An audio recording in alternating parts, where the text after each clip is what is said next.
সরকারি হাসপাতালের চিকিৎসকদের জন্য প্রাইভেট প্র্যাকটিসে করা নির্দেশিকা দিয়েছে স্বাস্থ্য দফতর, যেখানে বলা হয়েছে সরকারি হাসপাতালে রোগী ভর্তি বা ডিউটি থাকলে কোনো বেসরকারি হাসপাতালে নিজেদের তত্ত্বাবধানে রোগী ভর্তি নয়। আর এ নিয়ে কি বলেছেন চিকিৎসক মানস কুমটা, দেখুন।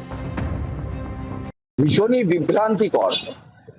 তার কারণ যে এই মেডিকেল এডুকেশন সার্ভিসে যারা আছে, যারা শিক্ষক চিকিৎসক, তাদের একটা অধিকার 2006 সাল থেকে তারা এনজয় করে।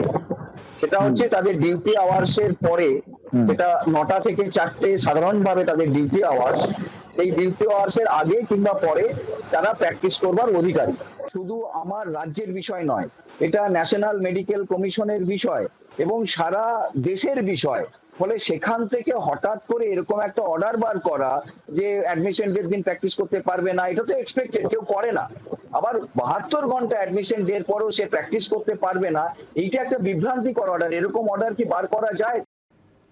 স্বাস্থ্য দফতরের নির্দেশ নিয়ে কি বলছেন দিলীপ ঘোষ, দেখুন।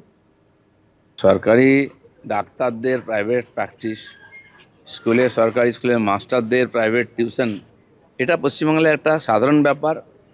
আর সেই জন্য স্কুলের পড়াশোনা আর হসপিটাল চিকিৎসা ভালো হয় না। তো তাকে সুবিধা দিচ্ছে সরকার, সেই অনুযায়ী সেবা দেওয়া উচিত।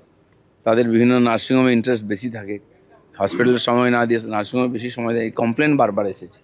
তো সেটা ডিসিপ্লিনের মধ্যে থাকা উচিত। সরকার সেটাকে জোর দিচ্ছে আস্তে আস্তে, যাতে মানুষ পরিষেবা পায়।